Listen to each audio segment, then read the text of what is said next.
ان الحمد للہ والصلاۃ والسلام علی رسول اللہ۔ مسلم، ترمذی اور نسائی میں ابو ہریرہ رضی اللہ تعالیٰ عنہ کی روایت سے درج ہے، رسول اللہ صلی اللہ علیہ وسلم نے فرمایا کہ رمضان کے بعد سب سے افضل روزے محرم کے روزے ہیں، اور فرض نمازوں کے بعد سب سے افضل نماز رات کی نماز یعنی تہجد ہے۔ ابن عباس رضی اللہ تعالیٰ عنہ فرماتے ہیں کہ میں نے نبی صلی اللہ علیہ وسلم کو کسی دن کے روزے کا دوسرے عام دنوں کے روزوں پر افضل جانتے ہوئے ارادہ کرتے ہوئے نہیں دیکھا، جس طرح کہ یوم عاشوراء اور ماہ رمضان کے روزوں کا آپ صلی اللہ علیہ وسلم اہتمام فرمایا کرتے تھے۔ ابو قتادہ رضی اللہ تعالیٰ عنہ فرماتے ہیں کہ رسول اللہ صلی اللہ علیہ وسلم سے عاشوراء کے روزے کے متعلق سوال ہوا تو آپ صلی اللہ علیہ وسلم نے ارشاد فرمایا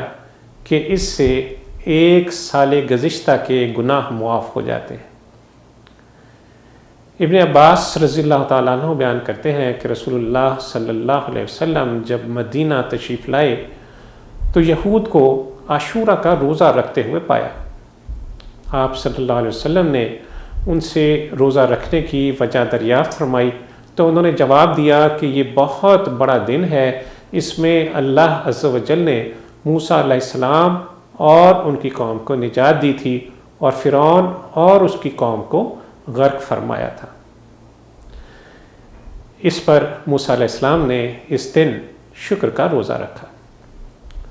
بس ہم بھی ان کی اتباع میں یہ روزہ رکھتے ہیں۔ رسول اللہ صلی اللہ علیہ وسلم فرمایا کہ ہم تمہاری نسبت موسیٰ علیہ السلام سے زیادہ قریب ہیں اور زیادہ حقدار ہیں، لہٰذا آپ صلی اللہ علیہ وسلم نے خود بھی روزہ رکھا اور صحابہ کرام رضی اللہ تعالیٰ عنہ مجمعین کو بھی اس دن کا روزہ رکھنے کی تاکید فرمائی۔ بعد میں نبی صلی اللہ علیہ وسلم نے یہود سے مشابہت سے بچنے کے لیے 10 محرم کے ساتھ 9 محرم کا روزہ ملانے کا بھی ارادے کا اظہار فرمایا، اور مسند احمد کی ایک روایت کے مطابق 11 محرم کا ذکر بھی ملتا ہے، یعنی 10 محرم کے روزے کے ساتھ 9 محرم یا 11 محرم کا روزہ ملا لیا جائے تاکہ یہود کی مشابہت سے بچا جا سکے۔